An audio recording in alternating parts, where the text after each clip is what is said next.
Alone in the Dark changed my life. But Pim, I hear you say, are you talking about the 1992 original, the 2008 reboot, or the 2024 remake? Yes! It's funny enough that 3 games share the exact same title with no numbers or subtitles to tell them apart, but 2 of them are largely responsible for the person you're looking at right now. I might not have turned out to be a horror fan at all if it weren't for the original game. I might not have started making YouTube videos like this one if it weren't for the reboot. And I might not have fulfilled the promise I made to myself over a decade ago, that I was going to make a video about this series, if it weren't for the arrival of the 2024 remake. So to honor that promise, I will explore not just how this series evolved in between these 3 games, but how I personally evolved with them. There will be spoilers, and there will be a whole lot of navel-gazing, but if you're okay with both, I suggest that you turn off the lights, get yourself a nice beverage, and join me on a personal trip down a dark memory lane.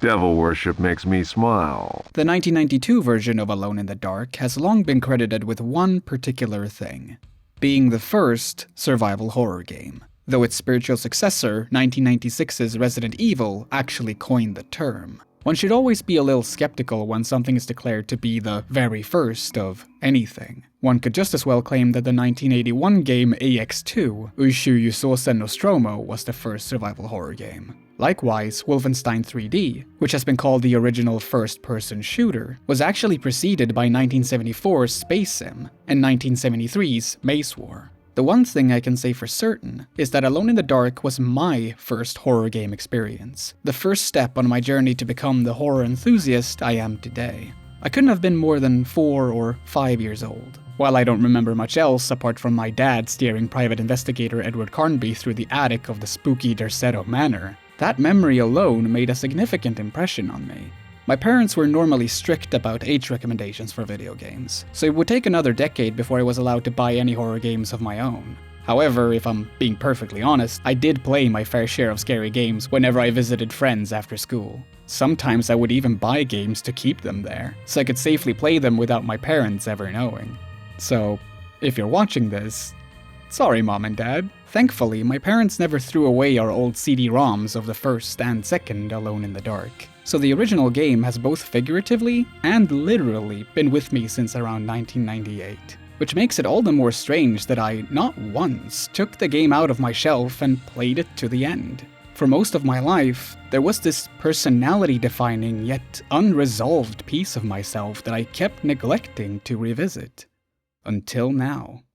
So what is a survival horror game exactly? The term has kind of become ubiquitous to the point that people will use it to describe any and all horror games. Put simply, it's about how much space you have in your figurative backpack, and if you can find and fit enough life-saving items in order to ensure your chances of, well, survival. Or, to snatch and somewhat repurpose a line from Jacob Geller, it's about self-imposed paralysis of choice. It's a neat, but ultimately insufficient description, because it leaves a whole bunch of lingering questions. Like, do survival horror games require a third-person camera? Do the camera angles have to be fixed? Do there have to be puzzles, combat, and tank controls? It's not hard to see why the term has become overused, because the line between what is and isn't a survival horror game has only gotten blurrier as the genre has evolved.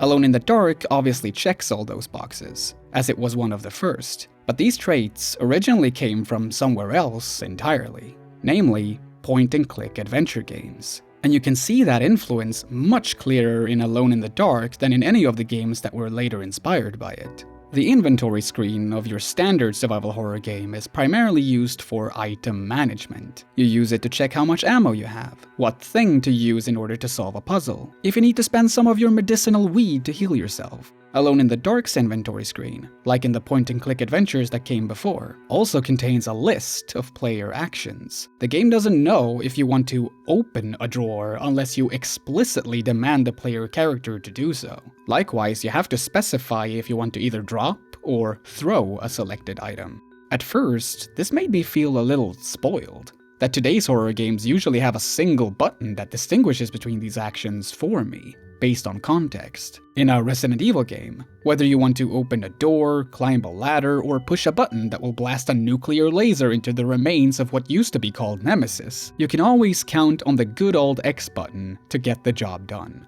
In Alone in the Dark, you have to plan each and every action. It's the difference between breathing automatically and suddenly becoming acutely aware of your every breath, which I assume you are right now, only because I mentioned it. You're welcome. By separating these mechanics, the game makes you interact with the Derceto manor in a refreshingly tangible way, by today's standards. It doesn't just give you the ability to strategically sprinkle items across several rooms like you're deliberately trying to piss off the janitor.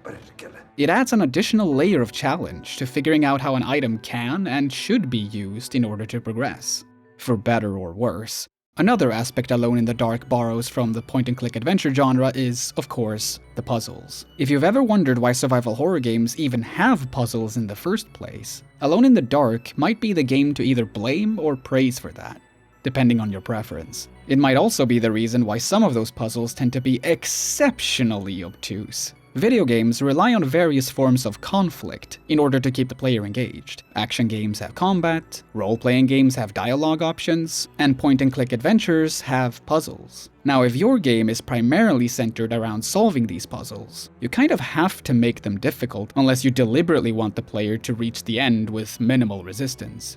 This resulted in the birth of so-called moon logic puzzles. A regular video game puzzle might stump you, but if you're told the solution, you'll likely be able to understand the reasoning behind its construction. Moon logic puzzles, by comparison, can easily come off as immovable roadblocks, completely illogical unless you happen to have sniffed the same brand of glue that the developers did while making them. Famously, there's a puzzle in Monkey Island 2 where you need to fix a water pump that's missing a handle. The solution is to find a banana, go to a completely different island, hypnotize a piano-playing monkey with said banana, go back to the previous island, and use the monkey as a wrench.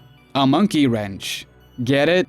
Sure, the pun is pretty self-explanatory, but how the hell are you ever supposed to figure out all of these steps on your own?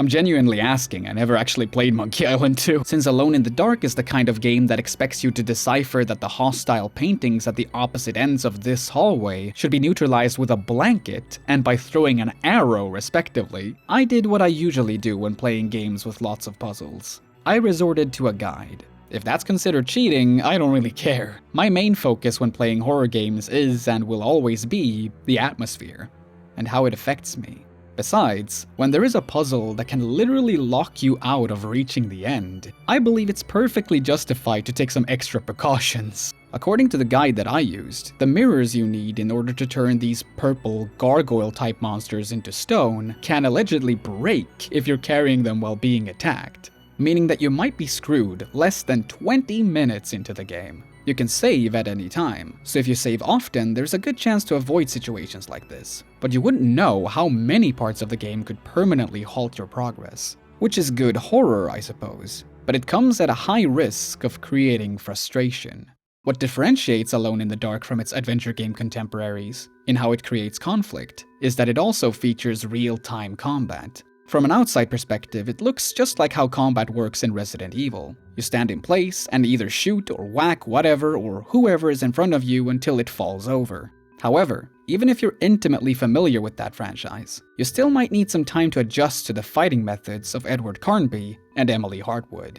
You see, the idea of letting the player choose their actions manually extends to the combat system. Almost like in a fighting game, one directional button delivers a slow but hard punch, another a quicker but weaker punch, and so on. There's one attack that is objectively the best, if you're not in possession of a loaded firearm, and that's the slow kick. Unless you happen upon an enemy that will stun lock you until you die, like this zombie chicken thing usually does, the slow kick will solve almost all your combat-related problems. It's satisfying too.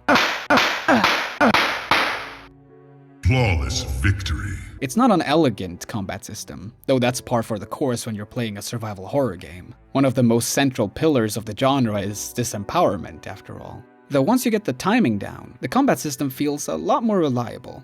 What's noteworthy are the kind of enemies you have to deal with. Classic humanoid zombies holding out their arms, the aforementioned zombie chickens, even a bloody pirate. I'm not kidding. Literally out of nowhere, there's a pirate blocking your path, and the only way to beat him is to engage in a swashbuckling sword fight. These enemies are by far some of the goofiest you'll ever find in a horror game with ties to H.P. Lovecraft's Cthulhu mythos.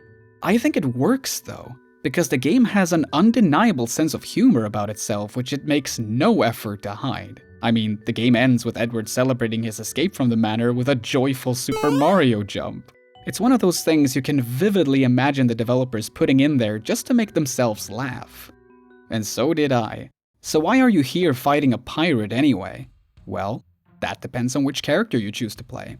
Emily Hartwood has the more personal reason for visiting Derceto Manor. The owner of the estate, her uncle Jeremy Hartwood, took his own life under mysterious circumstances, and Emily suspects that there's an explanation hidden in the secret compartment of his old piano. Emily's opening monologue also reveals a not-so-subtle tip for how to deal with the game's first enemy, which might make her the more preferable choice to new players. Though you wouldn't know that before you had already selected her. Edward Carnby, on the other hand, is asked to retrieve that same piano in exchange for a hefty sum of money, a deal a down-on-his-luck private investigator simply can't refuse. And since he is an investigator, the prospect of searching a supposed ghost house allures him just as much, if not more. Devil worship makes me smile, so this is my idea of a paid vacation. From the moment your character of choice has taken their slow walk to the attic of the manor, the differences between Edward and Emily cease to matter altogether. They play the same, they have access to the same weapons and equipment, and since they won't be talking for the rest of the game, they have no unique dialogue to add. Unlike in Resident Evil, the character you don't pick doesn't show up in a supporting role either. You wouldn't be very alone if they did.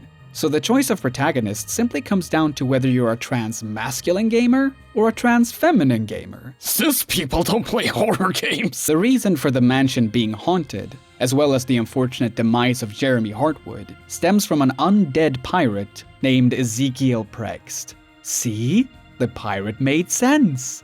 Well, kind of. The actual Prext has been infused with a tree underneath the dark depths of the manor.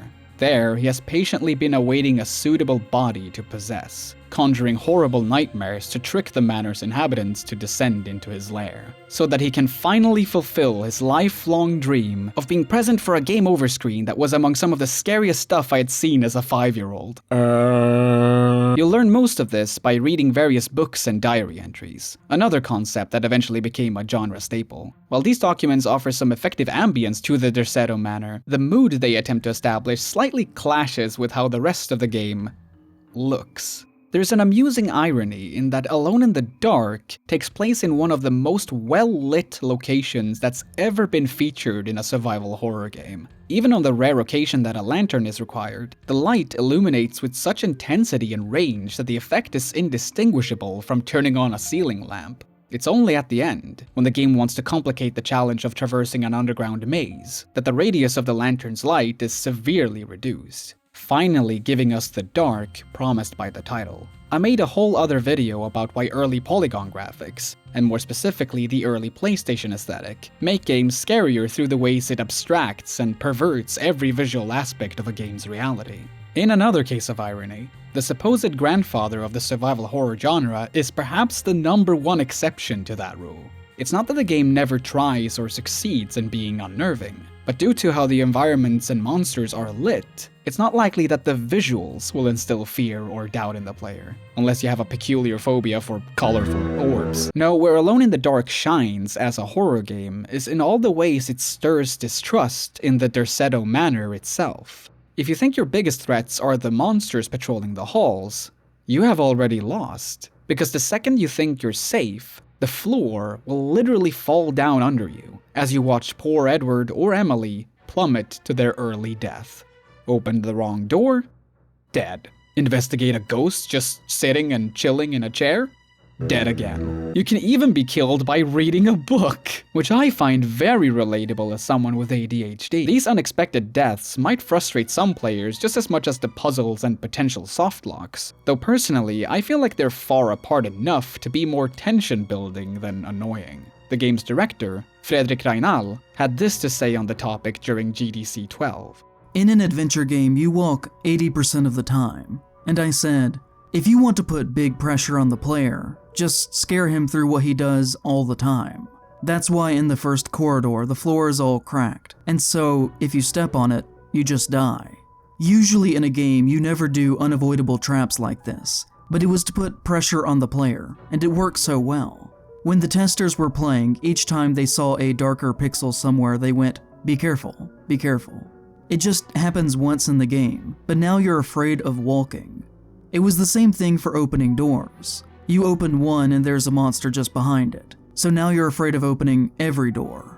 Alone in the Dark maybe doesn't look the part of a scary game, but it absolutely feels like one. Because the developers knew that the most effective way of creating horror is all about trickery. In the same GDC presentation, Reinal declares that imagination is stronger than polygons. And that's just as true now as it was back in 1992. I can't help but think of the developers at Frictional Games. How even one of the arguably weaker entries in their gamography, Penumbra Overture, manages to raise anxiety by simply implying danger through its sound design. Danger that ultimately turns out not to be there. Alone in the Dark does the exact same thing, by deceptively playing the audio cue that precedes an enemy encounter, even when there isn't one. Hell, Amnesia: The Dark Descent is basically the spiritual successor to Alone in the Dark. Both are inspired by the works of H.P. Lovecraft. Both predominantly tell their stories through written documents that are sometimes narrated by voice actors, and both culminate with the player going deep under each game's respective setting to face off against an old supernatural evil. It's uniquely fascinating to see a transitional piece of media like this, where its own inspirations, as well as the features that inspired other game developers, are all so palpable. It's truly a game with one foot on each side of a historical border. One firmly standing among the point-and-click adventure games of the past, and the other in a future that Reinal and his team had no idea they were in the process of making. It's kind of a shame, though, that the game's status as a pillar of video game innovation has somewhat overshadowed the actual game that's here. The praise it receives nowadays often seem to start and end with, "It was the first survival horror game. Without it, we wouldn't have Resident Evil or Silent Hill." It's like complimenting a parent because their sperm worked at one time. Although, that's the kind of praise I've been giving the game for most of my life. I gave Alone in the Dark credit for being my first horror game experience and left it there. Going back to it, I fully expected to see all those aspects that survival horror games are now commonly known for. What I didn't expect was how much Alone in the Dark, and the developers by extension, appreciated some of the same sensibilities about horror that I've grown to have over the decades since. Back then, I was too young to pick up on these things. Yet it still feels validating to see that the game that started my journey of becoming a horror fan sort of reflects where that journey has brought me. I too appreciate horror that successfully balances between seriousness and camp, whether it's intentional or not. I too appreciate when horror games make a proper threatening character out of the setting itself. And I also love it when horror games produce most of the tension and paranoia through visual and audio-based misdirection. The brightly colored rooms and hallways don't scare me, but they do speak to my more general aesthetic preferences. There's just this immaculate vibe to the look of the original Alone in the Dark that makes it outright charming, in an almost Gregory Horror Show kind of way. Same can be said about the soundtrack, which beautifully walks the line between appropriate horror ambience and funky kid-friendly adventure game beats, the crown jewel among the tracks being the end credit song. A repetitive but undeniable banger that absolutely refuses to stop echoing in my hippocampus.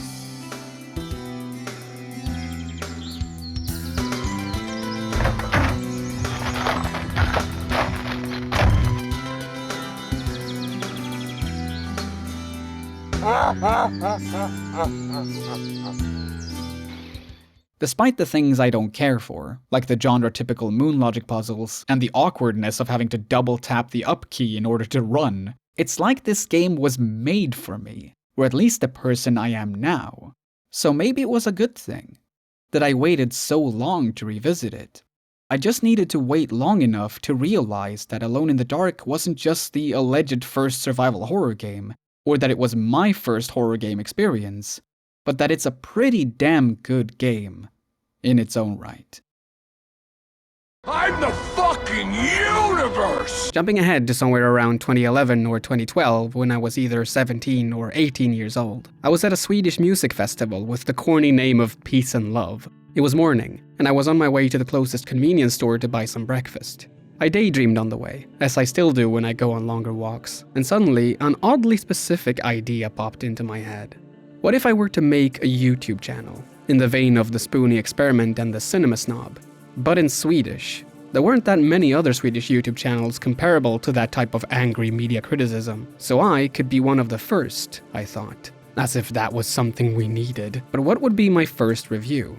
It didn't take long to come up with an answer. It was gonna have to be the 2008 reboot of Alone in the Dark. Although I technically hadn't played the original game myself, it still meant enough for me to be pissed off about what this infamous reboot had done to its name. The channel was born in 2013. It ended in 2016. And the review never happened at all. In hindsight, I guess that this game became this ever-growing white whale that, eventually, became so large that I no longer dared to touch it. But I said I would. And now, over 10 years later, I'm going to fulfill that promise, for the sake of my younger self. Sure, they were kind of an asshole, to be frank, but I wouldn't be here if it weren't for that asshole. So here we go. It's finally time for me to talk about the 2008 reboot of Alone in the Dark.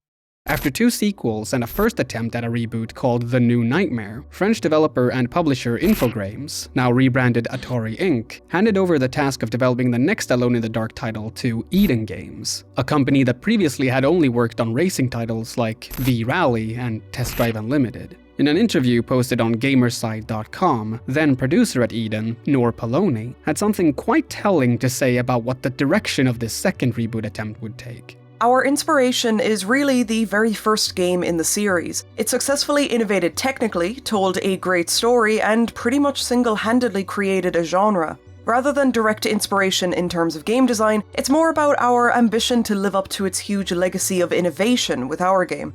I have nothing against Noor, or any of the developers who worked on this game. The ambition to innovate is not inherently a bad thing. It has given us some of the most beloved video games that have ever been released. However, Noor's quote perfectly exemplifies what went wrong with the 2008 version of Alone in the Dark. The original worked not because of the legacy it created, but because it was an effective piece of horror, with gameplay that made the player afraid and doubtful of their chances of survival, as well as the setting itself. Innovation isn't good design, it's a byproduct of good design.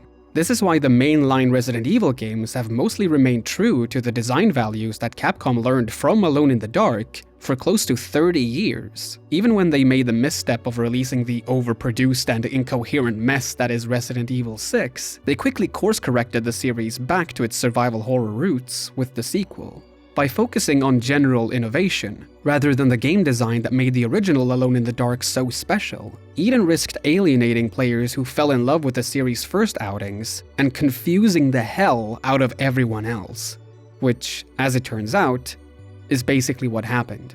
I think the best way to show what went wrong with this reboot is by going through its 2 opening chapters step by step. You wake up in a room with 2 trenchcoat-wearing henchmen playing a game of foreshadowing. You know what we're dealing with here? Crazy shit is bound to happen in our line of work. Are you kidding me? Those cracks! They came out of his body like they were alive! Get a grip, Hammett! Once they realize that you have woken up, one of the henchmen gives you a quick eye exam, which unlocks the game's first mechanic: blinking. For the rest of the scene, you're required to use this mechanic repeatedly in order to see much of anything. After that, it's required so infrequently that one has to wonder why it was included in the game at all. There's another man in the room, laying on the bed across from you, whom the henchmen call Paddington. No affiliation. He calls you Edward, which earns him a slap in the face. Then the head of the operation enters the room to remind his subordinates that they need Paddington alive for the stone he wears around his neck. Edward, on the other hand, is planned to receive an exclusive rooftop execution. Why didn't the henchmen kill him as soon as he woke up, or even before that?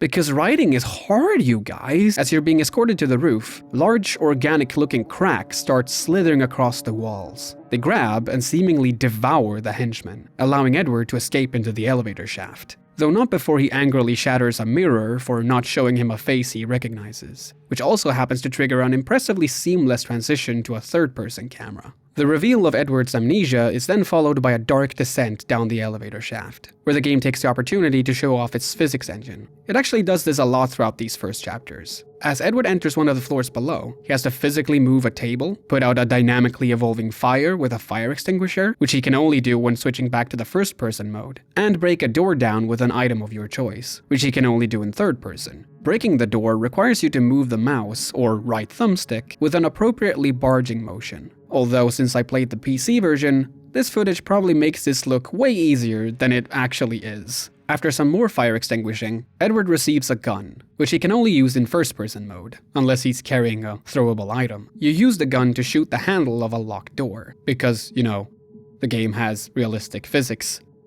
Sometimes. Edward is then injured after being grabbed by one of the cracks in the walls. With a newly acquired healing item in hand, the game asks you to take care of the wound. And if you've ever watched or read a negative review of this game before, you know that wounds like this one are infamously indicated by flat textures placed on top of Edward's clothes. It's also worth noting that healing is yet another action which can only be performed in first person, by toggling between the injured areas on Edward's body. This is how all item management works in this game. You interact with your inventory by opening Edward's literal jacket. Time doesn't pause while you're doing this, meaning that enemies can easily interrupt and throw you out of the inventory screen.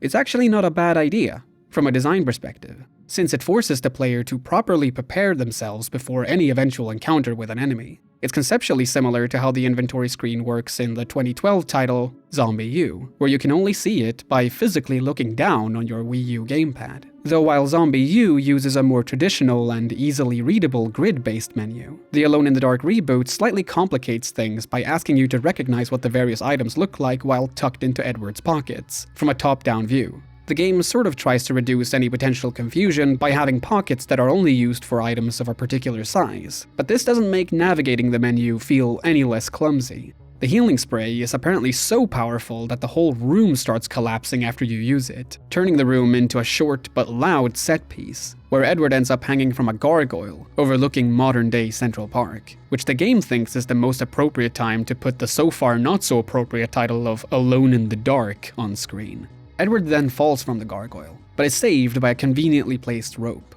As you swing Edward to a nearby ledge, the game asks you to push the print screen button to let go. I will say that again.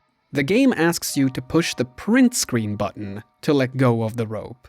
I've heard of older PC games that use a staggering amount of button space on the keyboard, but I feel like a horror action game released in 2008, a time where certain standards for control schemes in video games had been pretty much universally established, might have gone too far if the result of a mandatory button press can be carried over into Microsoft Paint. I'm not against experimental or even deliberately cumbersome controls in video games. On the contrary, I often enjoy it when games challenge my preconceived notions about how a video game could or should be played.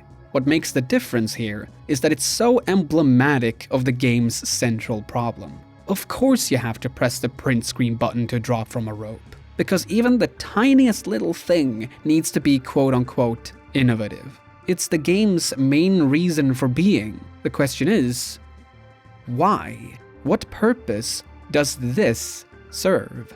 We will get back to that question. First, there are a couple of more physics-based puzzles to solve, after which one of the building's tenants, clearly possessed by who is later revealed to be the actual devil, tells Edward that he, like her, used to be one of his puppets. And then credits. Hold on, I remember the game being significantly longer than this.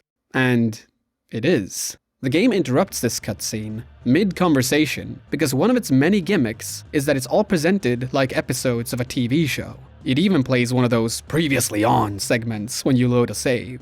Chapter or episode 2 starts right where the last one left off, where we get this genuinely iconic exchange. Now give me my stone! I don't have your stone, and fuck you anyway! I want to temporarily pause this recap to give some well-deserved credit.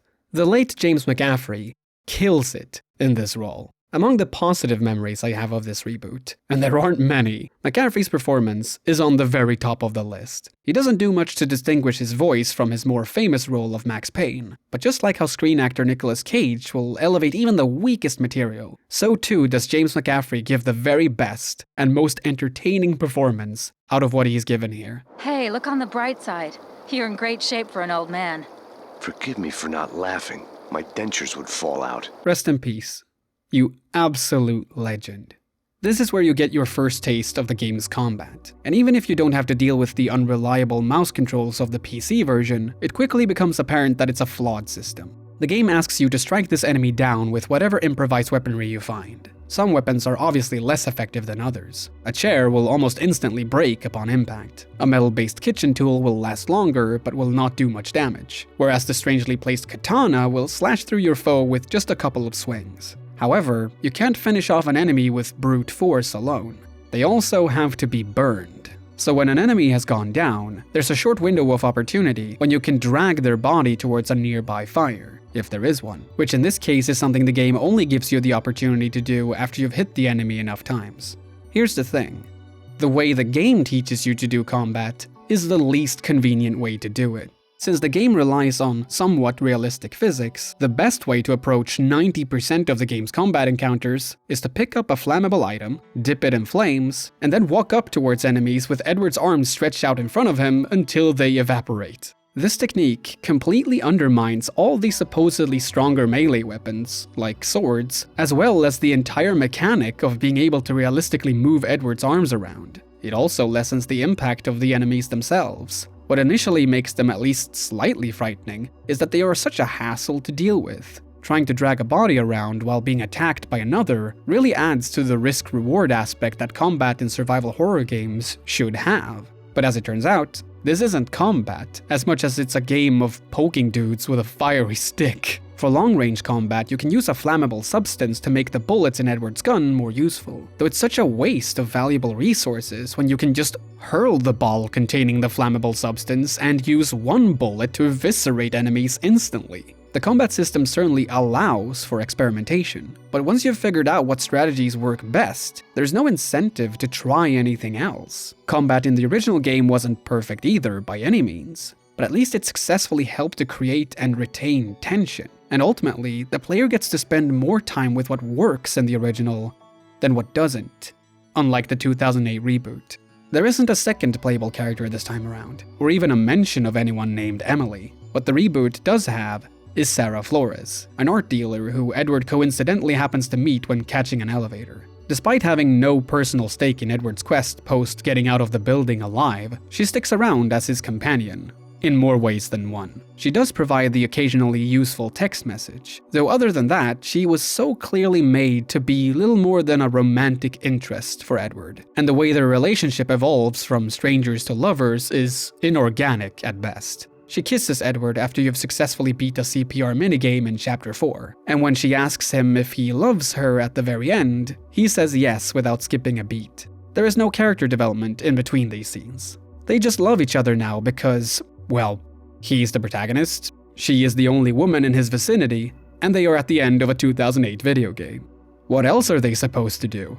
I once told someone I loved them on our second date. But even I think it's way too early for these characters to feel anything but a desire to maybe be alone in the dark for a bit. Besides, Paddington is way cuter. Speaking of, Edward and Sarah meet up with Paddington in the parking garage, where Edward has to hotwire a car to get them all out. Now, you would think that a studio like Eden, a studio previously made famous for developing racing games, would have been able to make exciting or at the very least bearable driving sections. Well, you better buckle up because no airbags will save you from this oncoming whiplash. Driving through Manhattan as roads and buildings completely fall apart is visually impressive, but the actual driving is floaty, slippery, frustrating, and instantly results in the reloading of a checkpoint if you make even the tiniest mistake. The bombastic soundtrack, one of, if not the most praised aspect of the game, doesn't save this mess no matter how much the Grammy Award-winning Bulgarian choir tries to. It's a case where the brilliance of the music ends up highlighting the wonkiness of the gameplay, and the gameplay in turn cheapens the impact of the music. The final result ends up having the same level of seriousness as two kids' toys being repeatedly bashed together over a grandiose orchestral score.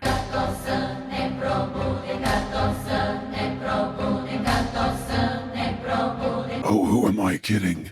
I can't stay mad at you. Wah, kiss me, you fool. Oh wow, Luigi, you're so good at kissing. Oh my god, give me some more, I need it. Stuff like this is why you should be supporting me on Patreon. The chapter ends with Edward crashing the car into Central Park, which also is the central location for the rest of the game. He receives the mysterious stone from Paddington, who then proceeds to off himself. Credits roll. Again. So, what did we learn from these opening chapters? We learned that there is a blinking mechanic that you don't need to worry about. We learned that the game uses the framing device of a TV show. We learned that there are platforming mechanics, which you can only access in third-person mode. We learned that the game has realistic fire physics, which you can only deal with by using a fire extinguisher in first-person mode. We learned that there's a melee system that you can only access in third person, while shooting a gun primarily only works in first person. We learned that healing and inventory management can only be accessed in first person. We learned that several items can be used as improvised weaponry, but only fire will take out enemies permanently. And we learned that driving is a part of the game, as well as physics puzzles and explosive set pieces. So what's the takeaway? My takeaway is that Alone in the Dark, the reboot, does way too many things with very little to benefit from the effort. Unlike the original, this game does not have tank controls. Yet with all these different ways of controlling Edward, all complicated in their own little ways, you ironically feel more like you're controlling a human-shaped tank than ever before. So I ask again, why did Eden prioritize innovation so much? Norpoloni said that they didn't take inspiration from the design of the original Alone in the Dark. But whether it was intentional or not, I don't think that statement is entirely accurate. The original game made you feel tangibly connected to its world through its action menu, the ability to use items in different ways, even leaving them on the floor to pick up later or ignore entirely. The overwhelming amount of game mechanics in this reboot, regardless of how poorly they are implemented, do attempt to serve a similar purpose. In other horror games of the time, if you saw an area covered in flames, that was the game's way of telling you to go somewhere else. It was merely used as a mood enhancer. Set dressing. In this game, you can actually pick up a fire extinguisher and get rid of the fire yourself. Don't have a key for a door? Well, break it down then. Looking for the keys for a car? Why wouldn't you be able to manually check all the different compartments? It is genuinely impressive how much the game attempts to keep you grounded in Edward's shoes. Even when the camera switches between first and third person, the game tries its best to make you feel like you're making as much of an impact on this world as the world does on Edward. It's just a shame that trying to create and experience that impact, even down to the most minute interactions, is so bloody tedious, and it's all in service to a game that is completely detached from the idea behind its namesake. The newfound focus on religiously apocalyptic, explosive, building leveling action makes this reboot feel more tonally cohesive with Uwe Boll's very liberal film adaptation than the actual games. They're even aesthetically similar. It does try to earn those quieter and scarier moments, but they feel more like breathers between the bombastic set pieces to come, rather than the main course one would expect from an entry in a legendary horror franchise. The devs clearly wanted this reboot to do so much at once, to be so much at once, but the result was unfocused chaos, rampant ambition, a bowl of soup made out of every single ingredient in the entire kitchen. And do you know what the worst part is? There are even more features that the game hasn't mentioned yet. There is the semi-open world of Central Park, quicktime events for when you need to free yourself from the clutches of the evil cracks, the aforementioned CPR minigame, a 7-minute timer that activates when Edward is critically injured, which can only be stopped with medical supplies you often won't have. There is even forklift handling, which severely triggered my PTSD, as in post-traumatic Shenmue disorder. The game was already doing too many things by the end of Chapter 2, yet it compulsively keeps going, keeps trying to prove itself to an almost desperate degree. But it's like the old saying goes, Jack of all trades, master of none. Almost as if to tape over this issue, or any potentially game-breaking issues the player might come across. One of the major back-of-the-box features of this reboot is the DVD-style menu that allows you to skip certain sections, or even entire chapters if you so wish. This menu is unironically the best feature out of all of them. It's the main reason why I was finally able to reach the end of this game. That and a whole box of red wine. Not only does the menu allow the player to avoid gameplay challenges that frustrate them, it gives them a level of freedom that I frankly believe most, if not all video games should have. You have all the freedom in the world to flip through as many pages or chapters you want while reading a book. You can fast forward or rewind while watching a film.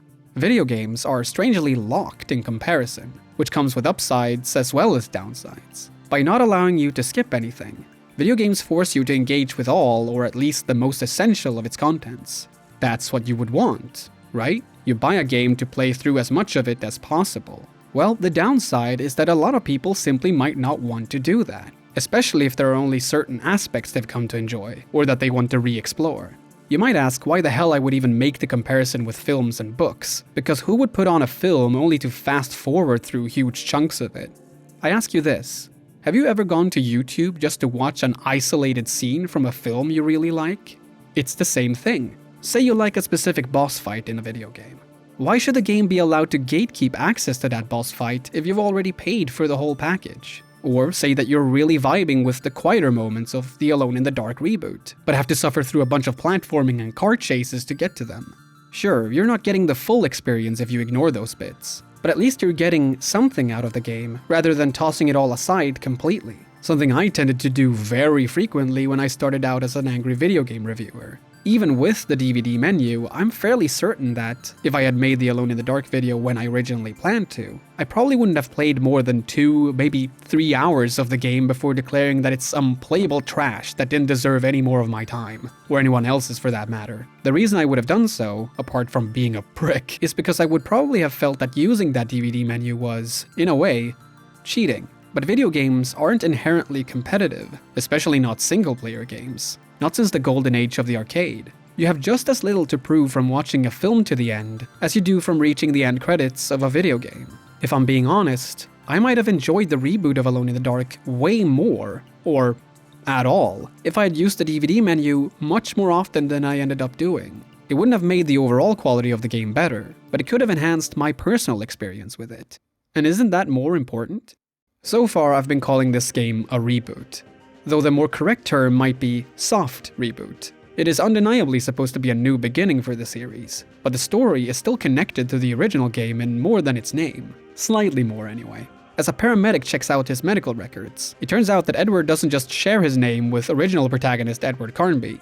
He is Edward Carnby, the same guy who went to retrieve that old piano from the attic of the Derceto Manor close to 100 years ago, is back. Alive and kicking, after having spent decades under the influence of the one and only biblical devil. It's a nice sign of respect from the developers, to acknowledge the previous games for the sake of the fans who had come to care about the series canon.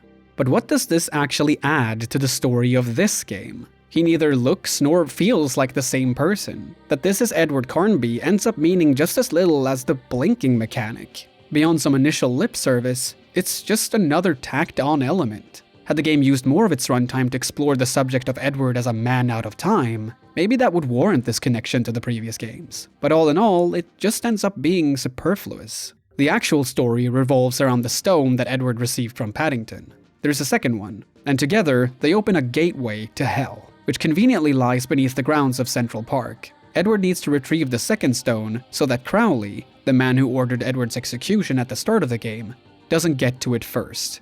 If he does, the devil will probably destroy a whole lot more than New York before his work is done. There's plenty of this story that you are allowed to skip, but to gain access to the final chapter, there is a really arbitrary and literal barrier of entry that needs to be cleared. Around Central Park are these evil roots. They start popping up fairly early on your map, but at that point it doesn't seem to be more than some repetitive and non-essential side quest. However, there is a high risk that you, like me, will then realize that destroying just the minimal amount required to proceed to the end is no small feat. This task completely halts the plot, simply because the game needs to justify the inclusion of its open world. Since up until this point, the open nature of the park hasn't been all that necessary. It merely adds extra time to traversal and item discovery. The way to destroy these roots is by dousing them in flames. But for whatever reason, there will be times when this doesn't work, meaning that you have wasted rare resources for nothing. Since it takes so much time to go around the park looking for more, and since you will mostly find nothing, the best solution is almost always to just reload a save. or to deliberately get yourself killed, undermining the need for the open world even further. Eventually, I got so sick of how unreliable some of the flammable items were that I started hijacking cars just to blow them up next to the routes. Funny, for sure, but it was yet another case of me trying to beat a game that actively felt like it was fighting back. Not because it wanted to be challenging, but because it felt broken.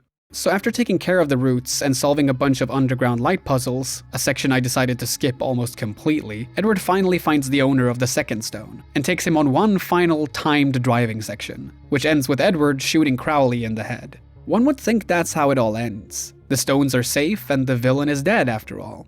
Nope. First you have to use the stones to open the Hellgate, of course. Wait, what? You see, the only way of resolving this catastrophe is to inexplicably do exactly what the devil wants and free him. Though there is a choice to be made. You can either let Sarah become possessed, which supposedly is the better option given that the devil doesn't really seem to do anything afterwards, or you can shoot Sarah and make Edward the devil's host once more.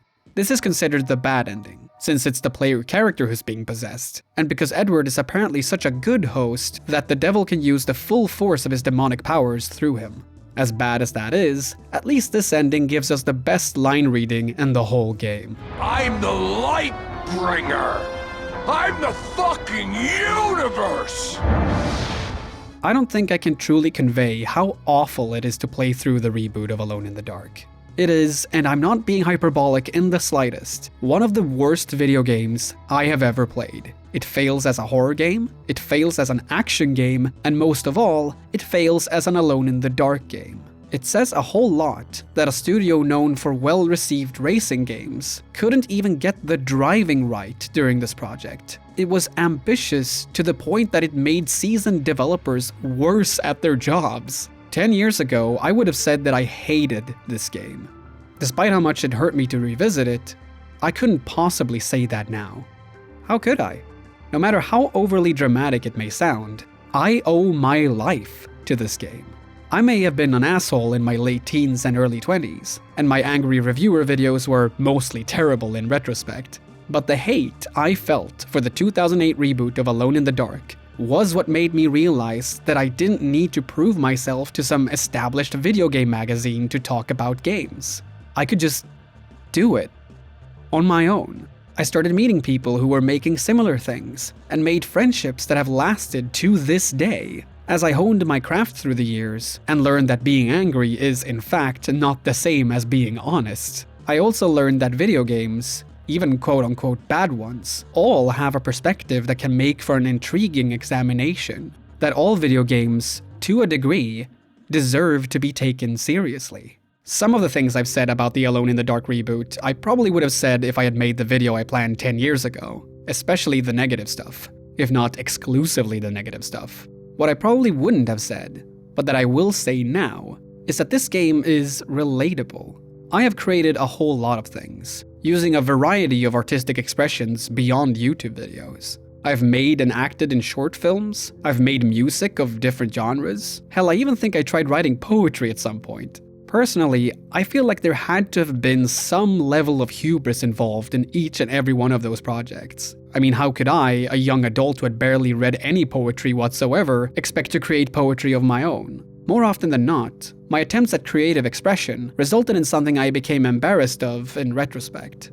But boy did I learn and grow from those experiences. As sure as the developers at Eden Games learned from their reboot of Alone in the Dark. The game contains a lot of bad ideas, or at least they're bad when put together. But the fact that the developers tried to make them work gave us what, at least at the time, was a unique case study of failure. Of what it looks like when a title that tries to be innovative misses the mark to an almost embarrassing degree. The game shows us how wrong some of the high watermark titles of the medium could have turned out. How even the original Alone in the Dark could have turned out, if there hadn't been a voice in the room to say, stop. That's enough. Let's try something else.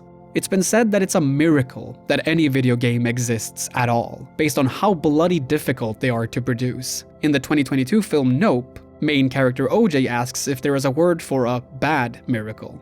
I don't know what the most suitable synonym would be, but I do know that few things can describe the Alone in the Dark reboot better than a bad miracle. While Resident Evil 6 got close, I sincerely doubt there will be one quite like this ever again. That being said, I hope the developers don't feel shame about this game.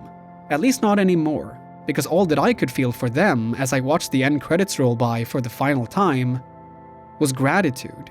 Even in failure, art can change the world, and sometimes it changes it for the better. If I knew that I had made a piece of art that positively changed the life of even just one person, I know I would be proud of that. So if you were one of the people who worked on this game, and you're watching this video right now, I hope you can feel a little pride over the fantastic things your terrible video game has done for me. Because I will never forget it. I know what it sounds like, but it's not what you think. The 2008 reboot changed my life. But how have the years since changed Alone in the Dark? After the reboot failed to warrant a direct sequel, and the online multiplayer game Alone in the Dark Illumination dissolved any credibility the franchise had left and gave it the old Yeller treatment, the darkness seemed to have consumed poor Edward Carnby and Emily Hartwood once and for all. Then the remake of Resident Evil 2 happened, along with its commercial success. Suddenly there was an ever-growing interest in seeing other classic survival horror titles receive remakes.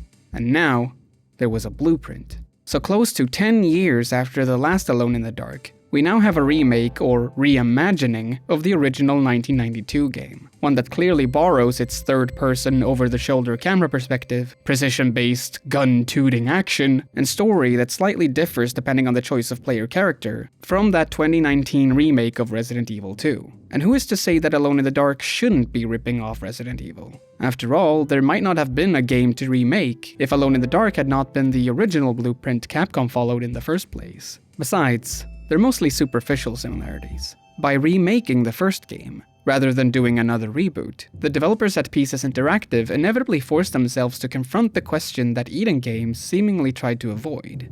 What truly defines Alone in the Dark? Apart from its legacy, what makes the game stick out among its peers in the survival horror genre? Resident Evil is the zombie franchise. Silent Hill is the one set in a ghost town where a variety of psychological horrors are explored. And Dino Crisis, as we all know, invented the dinosaurs. The original Alone in the Dark has the Lovecraftian inspiration, though that's hardly a novel well to draw from nowadays. There is the Derceto Manor, but it's arguably the template used to design every three-dimensional horror mansion that came after. What about the action menu? How it tangibly connected the player to the game world and its contents? Well, I hate to say it, but as soon as frictional games came around, they pretty much had Infogrames beat in that department. So what remains? Personally, I believe Pieces Interactive found the answers they were looking for in the historical 1920s setting, but maybe more importantly, in the character of Edward Carnby. I believe that, even without familiar locations such as the Derceto Manor, this game would still have felt recognizably alone in the dark thanks to the presence of an old-timey private investigator, one who smiles at the prospect of taking on the supernatural, at least until they come to realize just how severe of a situation they've gotten themselves into. What the hell is going on? Where am I? Just hearing the words old-timey private investigator probably evokes a vivid image in your mind. An office covered in old stained wallpapers, wooden panels at the bottom, connected to a similarly colored wooden floor. 2 chairs in front of a mahogany desk in the middle of the room, displaying a rotary phone, reading lamp, some scrambled documents, and an ashtray that needed to be emptied 2 weeks ago. Behind the desk sits a man, wearing the expected tie, vest, and fedora combo. Perhaps he's facing away from a large window, revealing a small glimpse of a city in the same rough shape as the office itself. With a distinct American accent, the man says something like, "Now what is a fine dame such as yourself doing in a place like this?" As you're visualizing this scenario, I bet you added music to it on pure instinct. And there's only really one genre of music it could be, right? It's jazz. Of course it is. Jazz isn't synonymous with the detective genre just because it happened to be popular during the heyday of pulpy detective stories, but because, like a good mystery, a good jazz song uses its improvisational nature to play around with your expectations, all the way to the very end. But Alone in the Dark is a horror game. Surely you can't scare anyone's pants off with jazz. That's where the developers at Pieces Interactive would disagree. What makes this reimagining so exciting is that it not only builds upon the identity of the original game, It's so confident in its new clothes that it struts around to the soundtrack of detective noir-inspired jazz, even during moments of horror. The developers refer to this particular flavor as doom jazz, though it's probably more commonly known as dark jazz, which is what the game's composer Jason Koenen calls it. So what is it exactly? In an interview with NME magazine, Koenen explained that dark jazz focuses on the exploration and accentuation of atmosphere, rather than instrumental technique. It uses the sound palette of jazz, brushes, double bass, saxophone, vibraphone, clarinet, and adds darker elements from doom metal, post-rock, dark ambient, and/or electronica to create a misty and brooding musical atmosphere. It wasn't always the intention to have jazz be such a prominent part of the soundtrack. But as director and former frictional games dev Mikael Hedberg pointed out in the same interview, the alternatives didn't provide the unique musical identity they were looking for.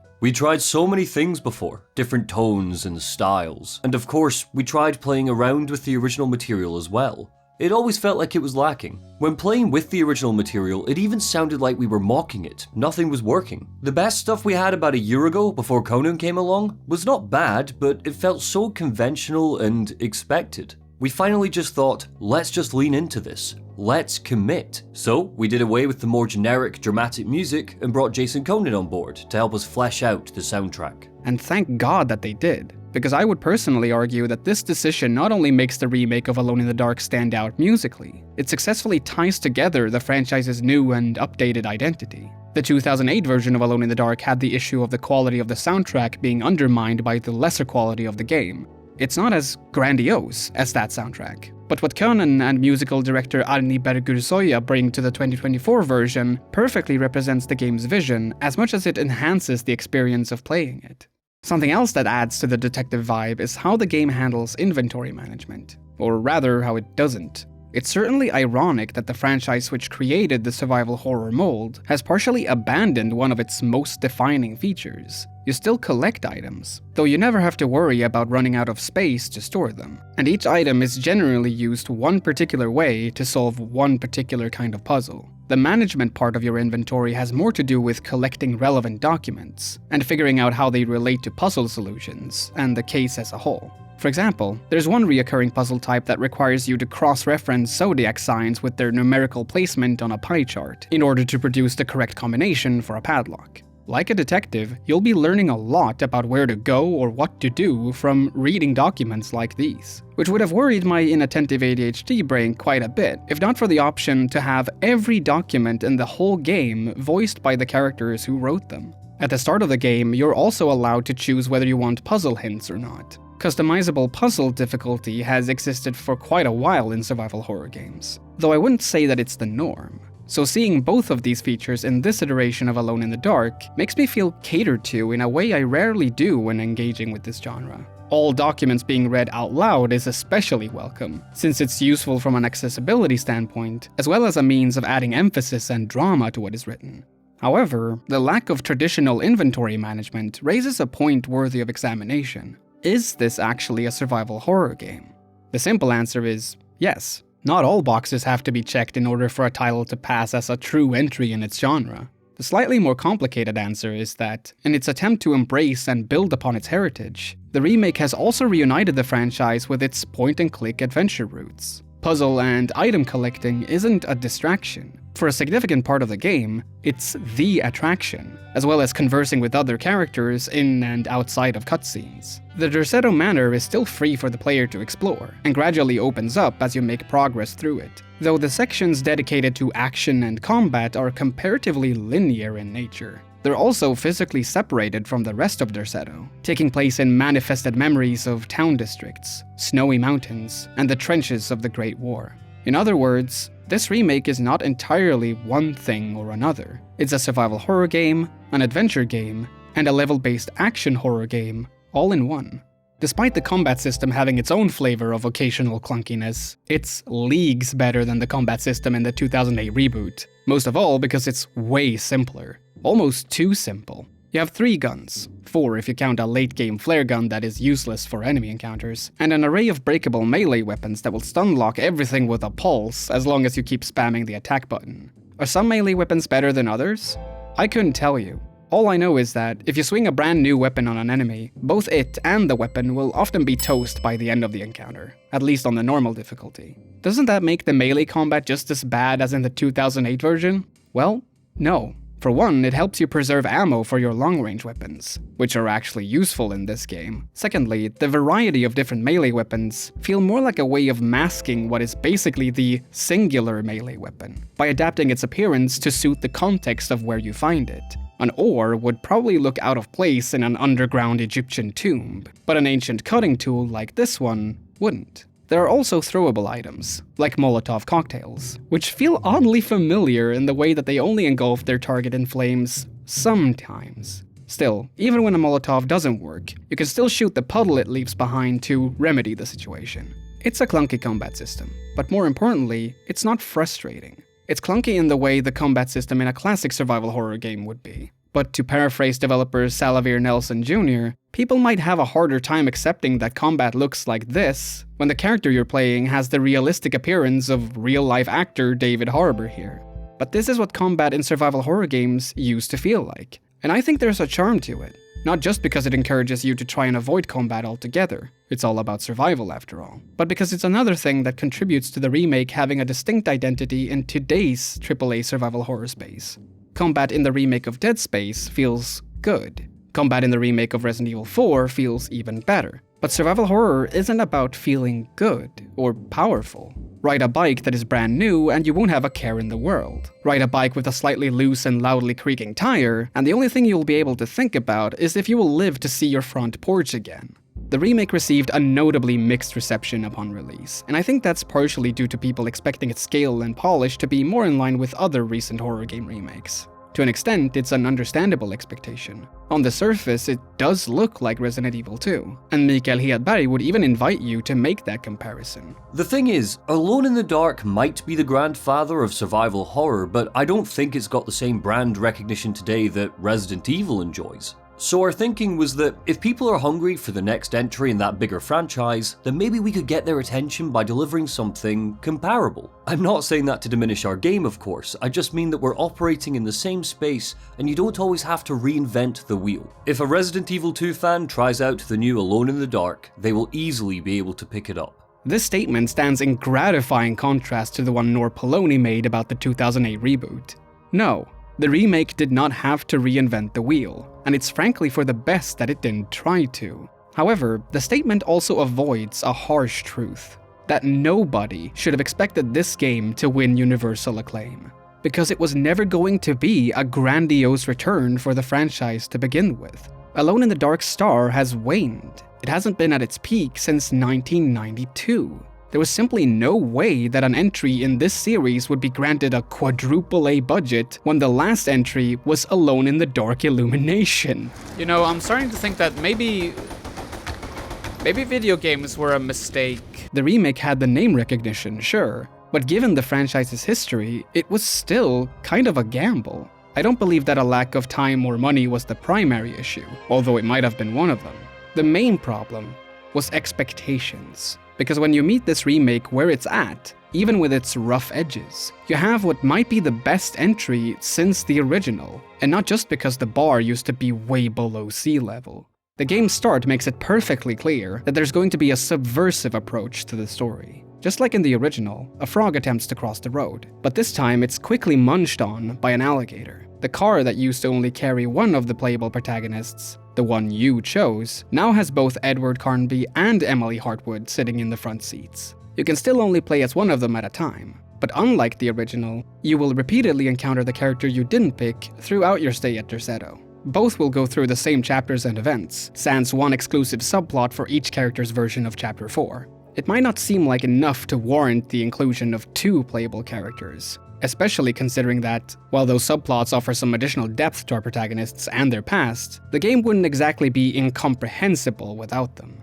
In his review, IGN's Tristan Ogilvy claims that the differences between the 2 story perspectives are so minimal that he wishes he had rather watched Emily's exclusive chapter on YouTube at 1.5 times speed.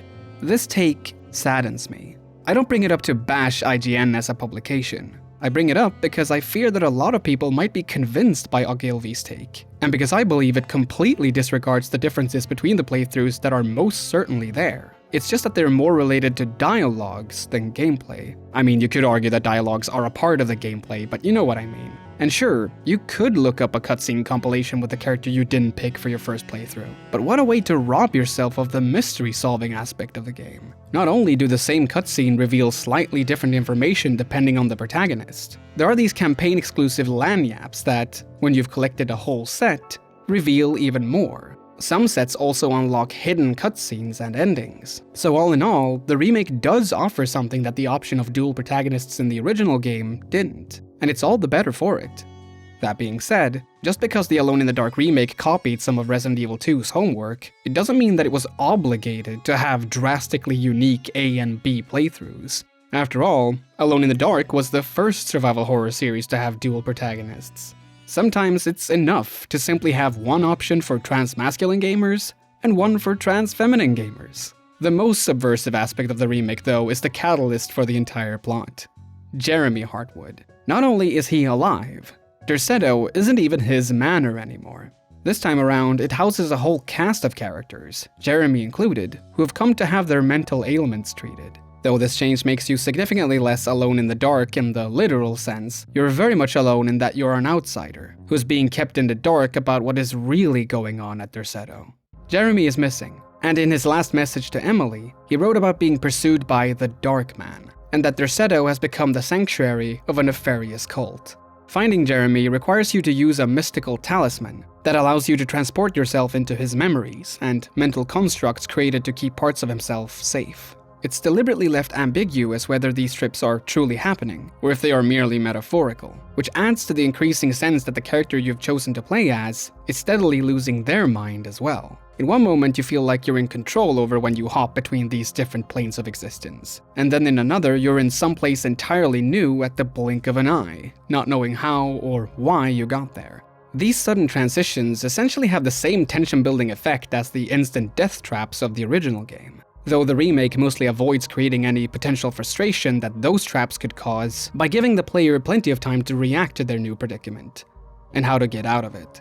What I cautiously want to call genius, mostly because I'm admittedly not sure if I've understood the plot as a whole, is how the remake will give you just enough information to get a general picture of what's going on, but ultimately leaves you clueless about some of the most vital details. Take the Dark Man. His form is based on the appearance of a theatrical performer Jeremy saw when he was a child. The dreaded contract he signed, the one either Emily or Edward is supposed to help Jeremy break, turns out to be the 3-step program he accepted from Derceto's head doctor, Gray. And close to the end of Edward's story, the face underneath the Dark Man's mask is revealed to be Dr. Gray. So was all that stuff about the Dark Man just delusion? Or is he in fact the Lovecraftian god Nyarlathotep, whom Lovecraft himself referred to as the Black Man, a god known for tampering with people's perception of their own reality? Or how about the so-called empty room? Both Edward and Emily will enter this room during their respective stories, and feel a sudden familiarity as if they've been there before, as if it's their room.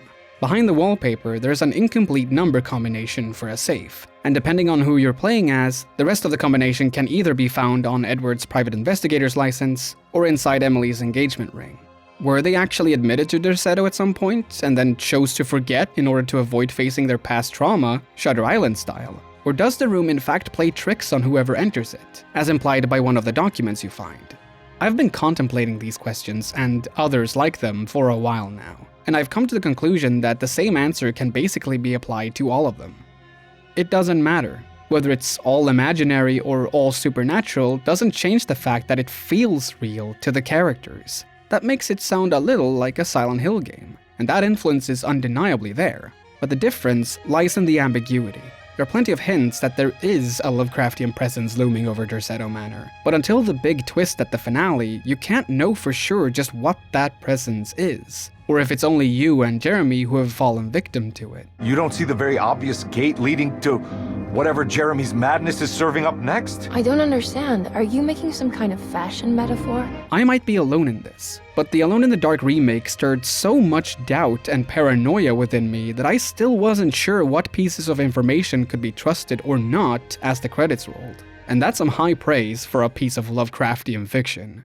The one thing that rubs me the wrong way is how Jeremy's arc is resolved. In short, as a result of the second-to-last boss fight, Edward or Emily provides Jeremy with an accidental lobotomy, which is framed as an unfortunate but ultimately good thing. After all, he's happy now, right? He doesn't even flinch at the mention of the Dark Man anymore. Shutter Island also ends with an implied lobotomy, but at least Andrew Ladis knowingly agreed to it because he, quote-unquote, would rather die as a good man than live as a monster. It's a grim ending, but at least you can understand Ladis' reasoning after all that he's been through. Here it's more like, whoops, that wasn't supposed to happen. Oh well, what are you gonna do? It's not like I hadn't considered it myself, I just wish Jeremy could have been helped without reducing his personality to that of an oyster.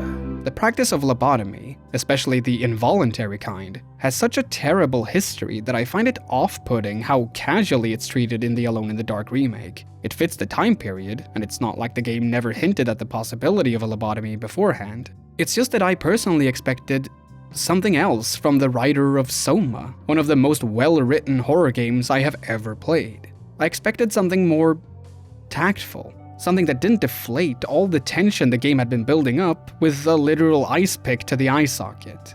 And there we are again, with those pesky expectations. Even I have them, as it turns out. Though fortunately for me, this isn't where the story ends. The Alone in the Dark remake contains a piece of foreshadowing so brilliant that I'm almost a little ashamed that I didn't catch it sooner. Inside the manor's observatory stands a large tree. I admired it from the first time I saw it. The way the sunshine made it glow. The patterns on the bark that made it look like something out of a Tolkien-inspired fantasy book. I was happily reminded of the calm it brought me every time I passed it. I was such a fool. How could I not see how the game deliberately tried to pull my attention to the tree multiple times? How could I look at that tree again and again and not once recall the final boss fight of the original Alone in the Dark? Ezekiel Pregst, stuck in a tree. While Pregst is nothing but the name of a shipping company in the remake, the tree remains, and it's just as important now as it was back in 1992. Remember that Jeremy mentioned something about a cult at Derceto? Well, in the 5th and final chapter, they make their intentions known. As you're just about to leave with your partner, the residents of Derceto attempt to sacrifice the young girl Grace to the Lovecraftian god Shub-Niggurath, the black goat of the woods, who resides within the tree. The ritual is interrupted by either Emily or Edward, and the results are devastating. If you're one of those people who are only listening to this video, yeah, I know who you are, think of the massacre scene at the end of the first Silent Hill film mixed with the aesthetic of the Evil Dead films. People are eaten, ripped apart, their heads stomped into the texture of smashed watermelons, and the blood. Oh, the blood is plenty. It's so brutal, so unexpected, and so grotesquely beautiful. If someone smarter than me convincingly posits that this scene is actually tacked on and bad as a conclusion, I don't want to be right. Seeing this at the end of my additional playthrough, I loved every second of it. Jump scares aren't good because of their climax, but because of their build-up. And the Alone in the Dark remake just spent over 5 hours building up to this single moment. Had the remake not already left a significant impression on me, this scene would have been more than enough, even with the slightly basic final boss fight that follows. Out of all the recent survival horror remakes, Alone in the Dark is by far the most self-aware about the fact that it is a remake. As what remains of Derceto Manor burns to the ground, Jeremy says that everything is out of order, that this isn't the way the story goes, referring to the fact that the game is over, yet he is still alive. When asked by either Emily or Edward how she's holding up, Grace will reply, "I kinda like it. You ruined everything, but I'm not mad." Or, "It wasn't what I expected, but you can't always get what you want." Grace isn't talking about Derceto, of course, but about this remake. In a different, secret ending, Emily, Edward, and Grace are a family who has visited Derceto to watch a play called Alone in the Dark. As they discuss their thoughts on it, Grace exclaims that there should have been a hedge maze. And pirates, just like in Alone in the Dark 1 and 2. And an amused Edward replies, "Well, maybe next time."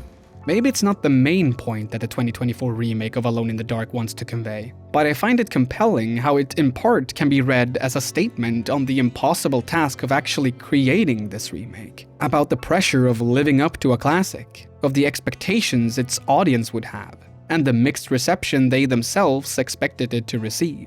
It could easily be dismissed as the developers diminishing their own game by openly admitting to their insecurities, but I find it to be a refreshing display of honesty. Who wouldn't be frozen with fear over the potential risk of screwing up a remake to what is regarded as the most quintessential survival horror game of all time?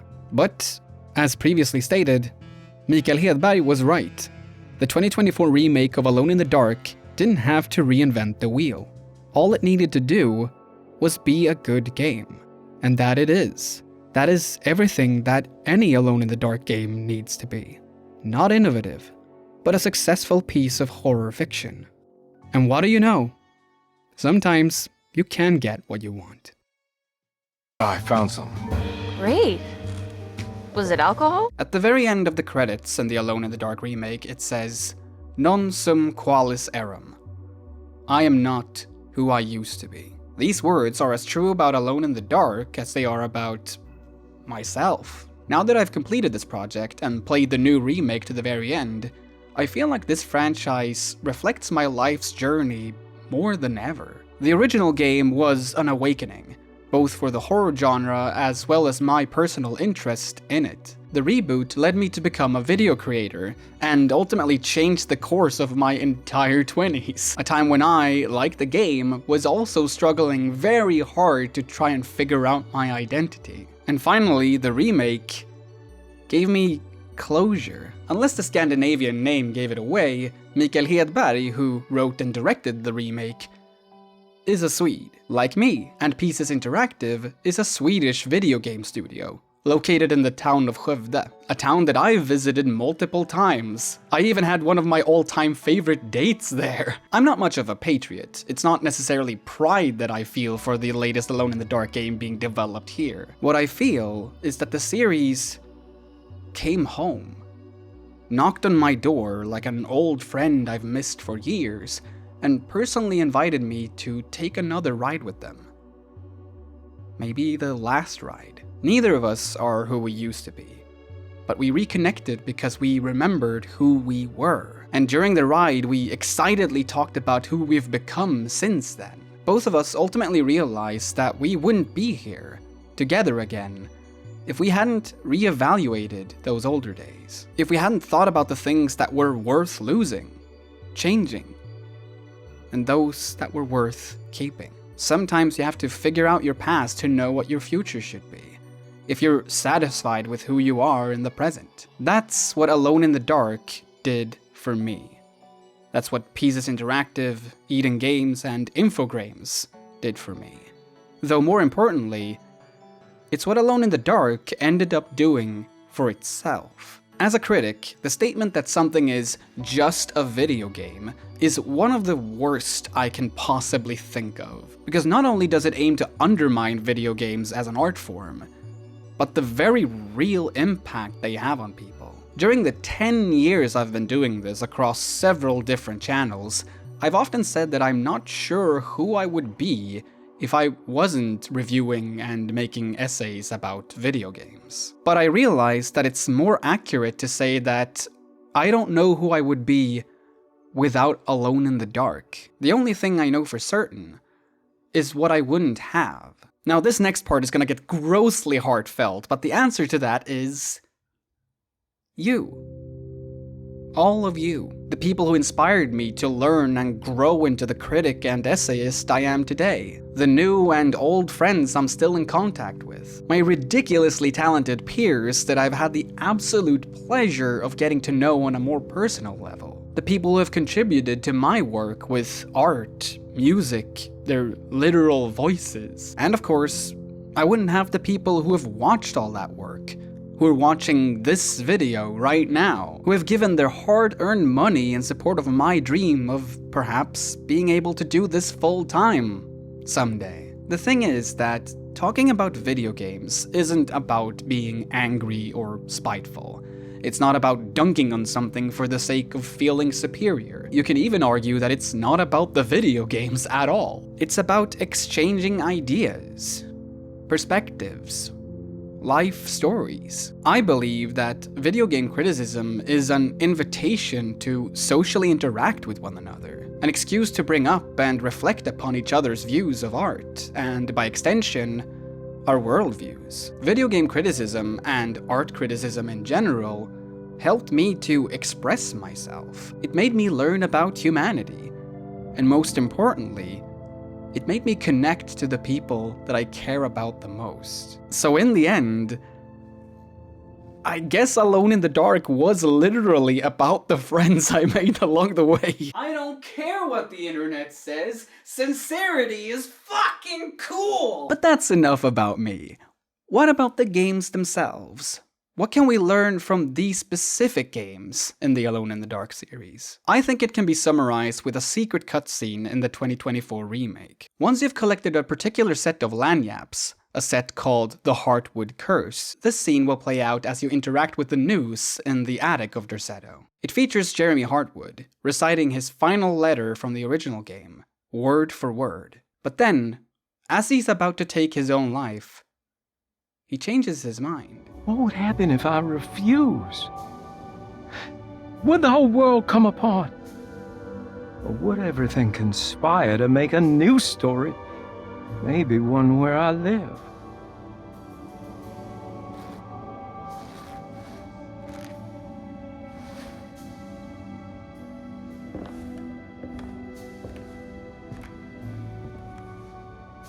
I'm sorry, Frederick.